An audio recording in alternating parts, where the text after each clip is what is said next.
All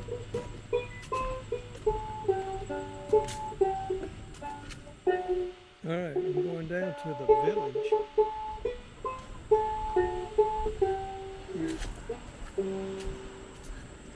This is just down the hill from the Western Region Civil War Museum.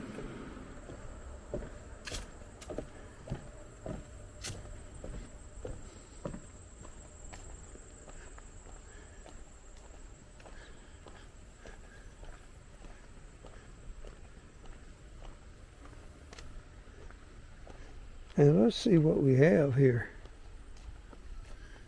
House number 1. A distillery. Look at this. Bourbon barrels being charred.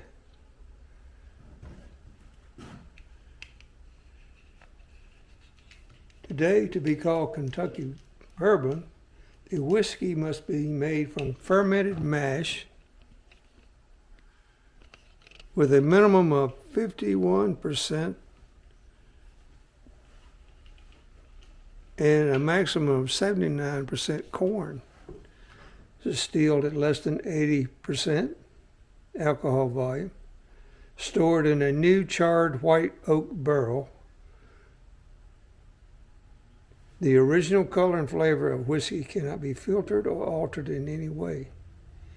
It must be produced and stored in Kentucky for at least 1 year of aging. Well, there you go. There's the reason it's called Kentucky bourbon. Here's the corn.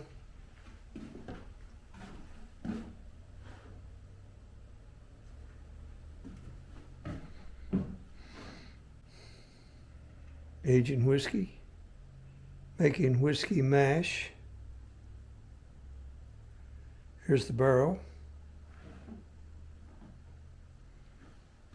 Here's the liquor still. I guess that's how they did it originally. These are whiskey barrels. Corn whiskey, the Distillery. The Whiskey Rebellion and its flag. Well, I didn't know the Whiskey Rebellion had a flag. The new United States ran up a large war debt during the Revolution. Here's the flag. The Congress passed a law with the first new tax on a domestic product, whiskey, to help retire this debt. In the western states, few people had cash, and homebrew whiskey was used in its place. A widespread tax protest started on the frontier. Centered in western Pennsylvania, tax collectors were tarred and feathered, and worse, deadly rioting was common. Many of the resistors were war veterans who felt they had traded English taxes for American. President George Washington, on horseback, led an army of 13,000 soldiers west from Maryland and put down the tax revolt. Kind of ironic, in 1794. A number of resistors were arrested, but were later pardoned. The collection of whiskey tax remained difficult, especially in Kentucky, but authority of the new federal government to tax was confirmed.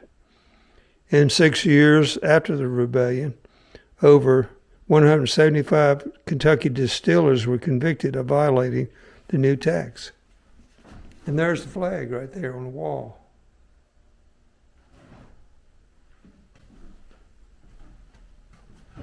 On the early Kentucky frontier, farmers distilled their excess grain into whiskey.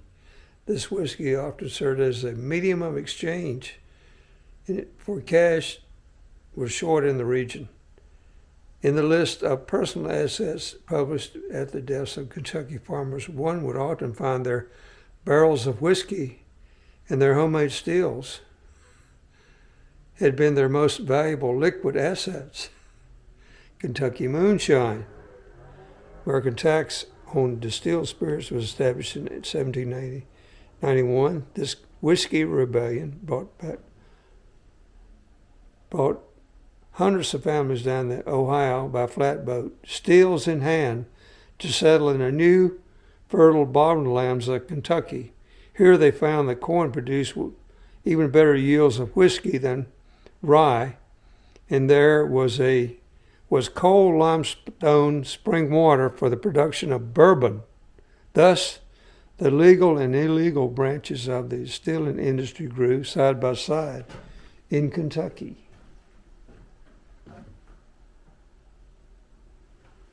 Heavens Hill Warehouse Fire, Bardstown, 1996. Oh my God, all that whiskey burned up. Hey.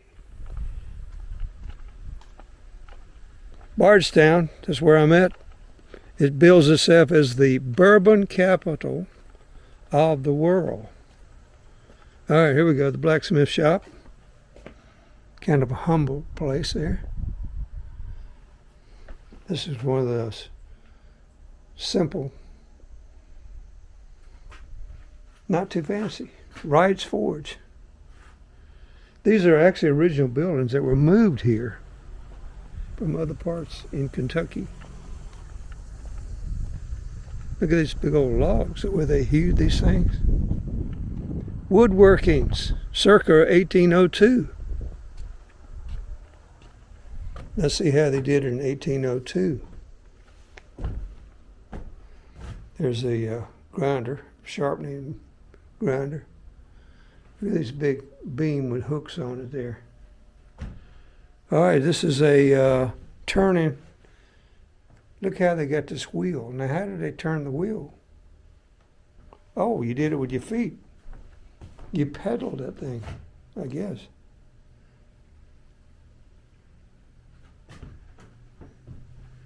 Look at that big slab of tree. Wooden bench with a wooden vise. Tools. Shaving bench. That's a big rig right there. And this is a wagon seat. And this right here is a lathe. Yeah, it's a lathe. And so I still can't figure out how they turned it. What made it turn? Oh, this had to be pumped up and down, probably. And wagon wheels, that was an important job for them. And then look at this screw and lathe. What is this thing?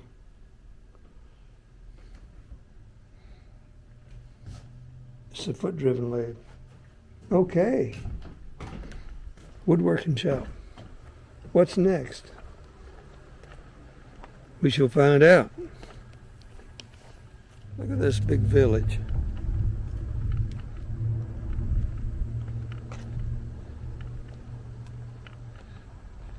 I think I'm the only one here. The overall house. I guess it's just show how houses were. Overall cabin, $17.95.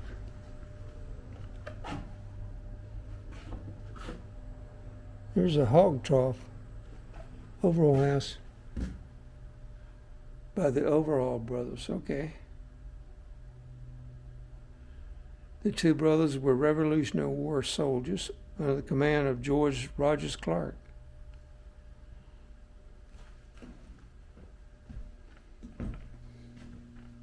Spinning, weaving looms, card brushes, rag shuttle, spindles, common woven fibers, animal fibers, wool from sheep and other animals, vegetable fibers, cotton, linen from flax.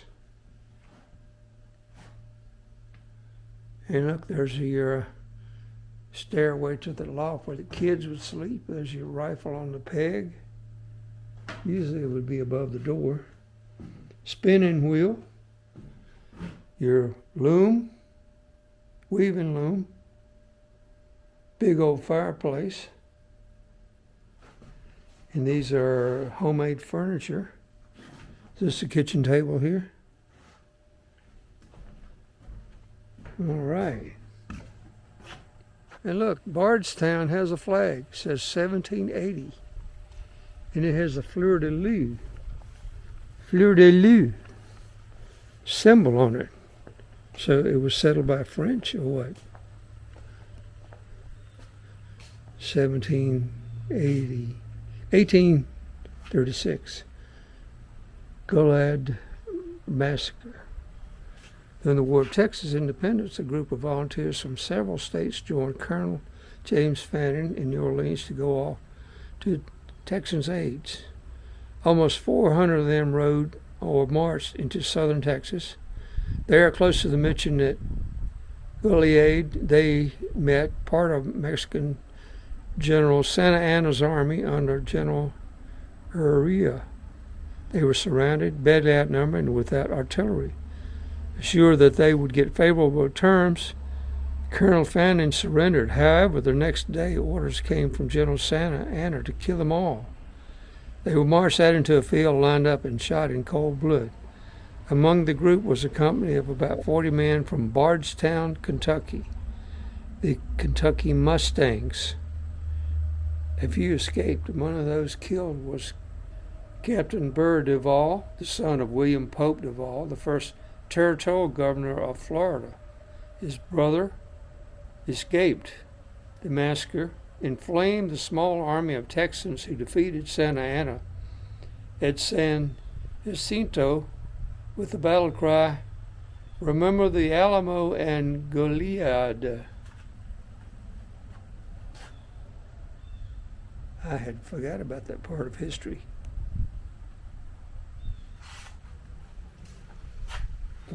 40 men, the Kentucky Mustangs. What do we have back here? Oh, this is a picnic area. Well, this is nice. You could bring a picnic down and is this a mill race here? What is that? That's what I'm guessing. It's like this might have been a stable. Okay. Got a cannon out here.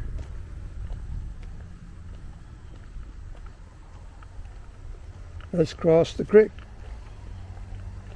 on this luxurious bridge. They probably didn't have something this fancy back in those days.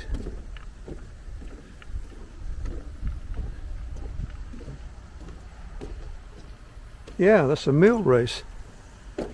See the wheel there?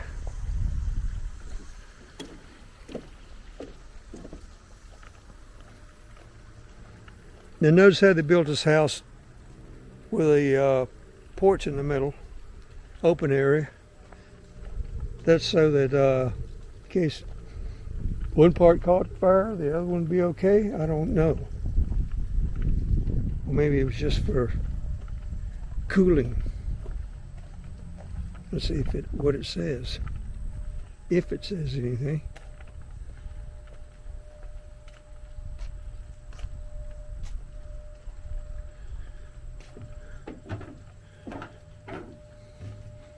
The Cherokee warrior. Oh, okay. This is Cherokee history.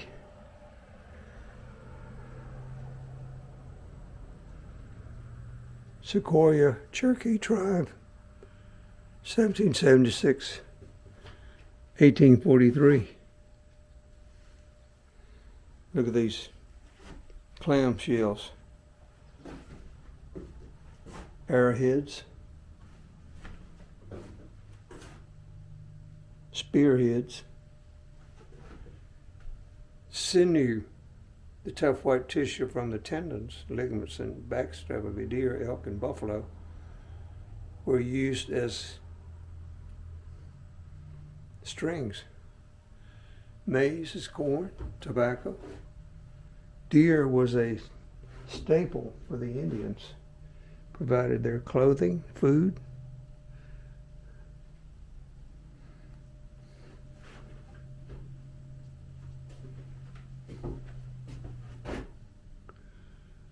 Looks like he's spearing a fish. Kikusak tribe.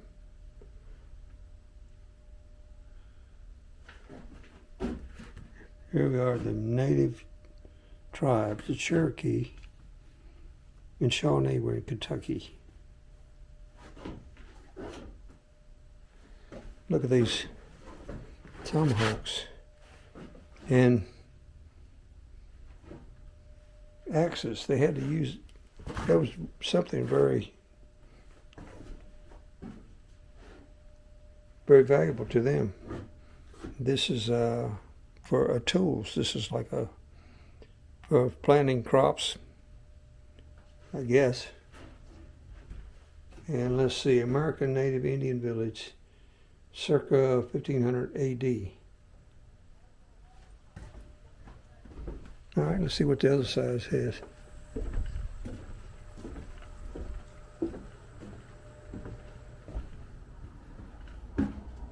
And this would be the pioneers.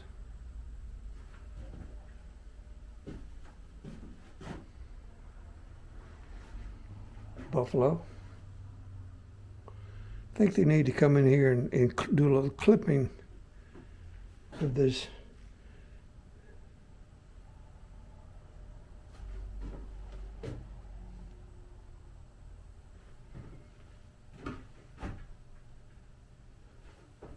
Okay. Little village representation of the woodland Indian life in the Ohio Valley. Woodland Indians made up many of the tribes east of the Mississippi. Most of their structures were made from debarked saplings and reed and grass mattings.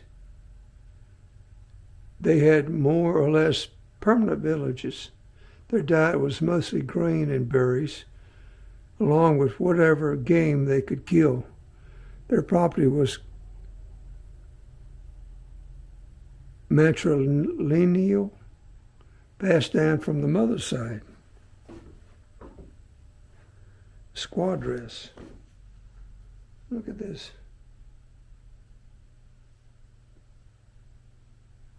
And that's the chief's jacket. Plains Indian dwellings. Teepee was the Lakota word for living in. The teepee is not an original to this region, but it was used by the Plains Indians.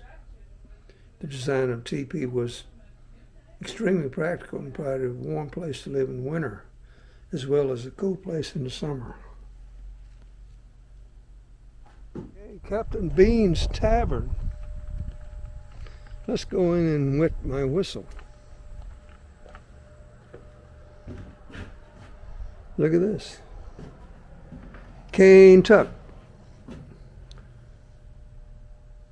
Unknown land that on the sunset rim stretched over distant, limitless and dim, lay within its spread of plain and vale and hill, beyond the eye, mysterious and still.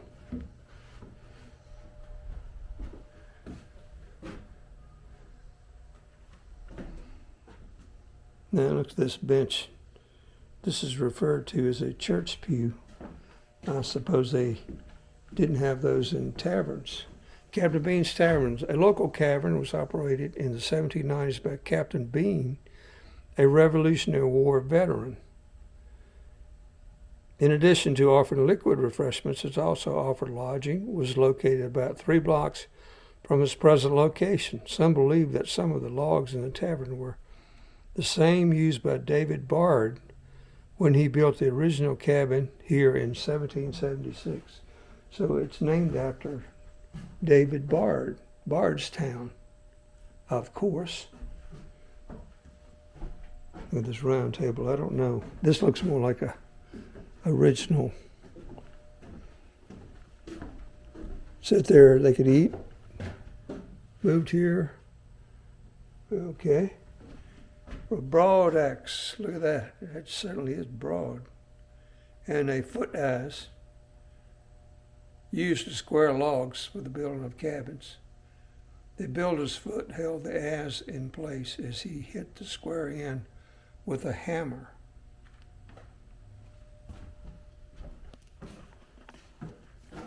Cabin builder. Pour me another one. A cup of ale. Oh, is that what this is?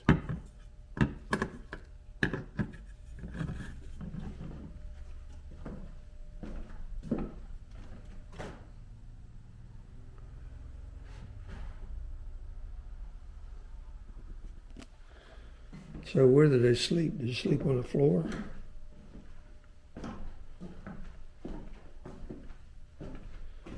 Find that woman ironing. And they had to heat these irons on the fireplace or later stove. A whiskey bottle. Louisville, Kentucky. And what is this up here? This is bits and pieces made into artwork. These are the cups. Liters, how do they, dram, what do they call it, etc. Look at this. This is some kind of exotic African. This right here was used for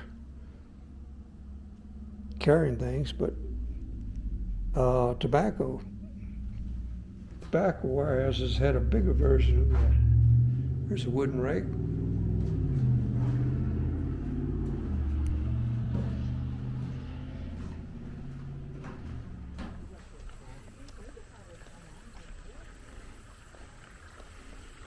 And there's the mill.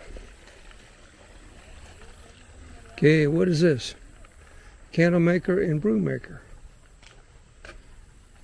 Home of Joe Val's family until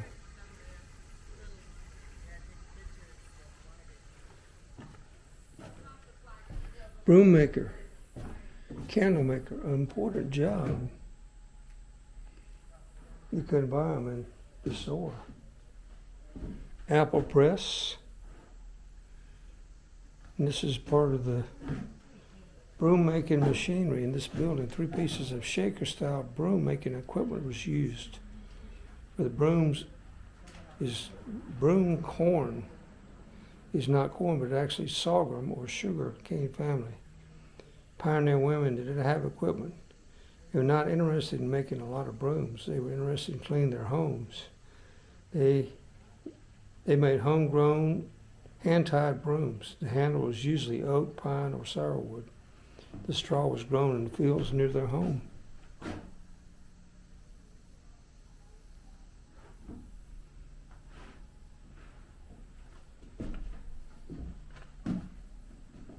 Brooms have been part of everyday life since the Dark Ages. From medieval times until the late 1700s, most brooms were simply pieces of wood with twigs or corn husks tied to the end. In 1798, Theodore Bates, New York shaker, made the first flat broom. This new design increased the efficiency and usage of the broom. Around the same time, the broom corn, a plant in the family of sorghum, came into use as the standard material to bind at the end of the broom stick. These brooms were hand-bound. A few years later, binding and pressing machines came into play. The broom maintains this basic design ever since. Well, look at that. It hasn't been redesigned by the federal government. Isn't that nice?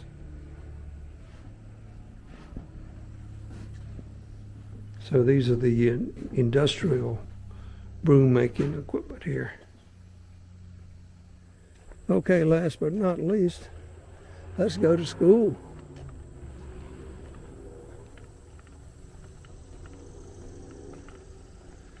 Look at these big limestone steps.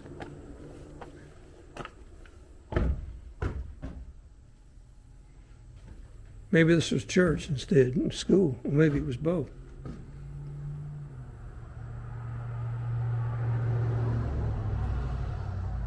Bishop Flagey Log House and St. Thomas Church. Oh, these are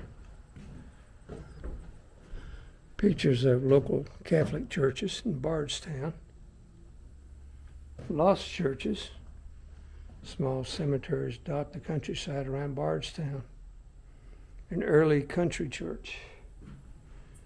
The benches are not too comfortable looking. So I guess you had to endure long sermons.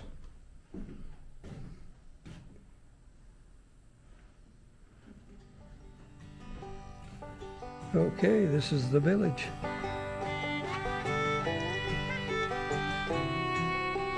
It's included with the price of the museum tickets.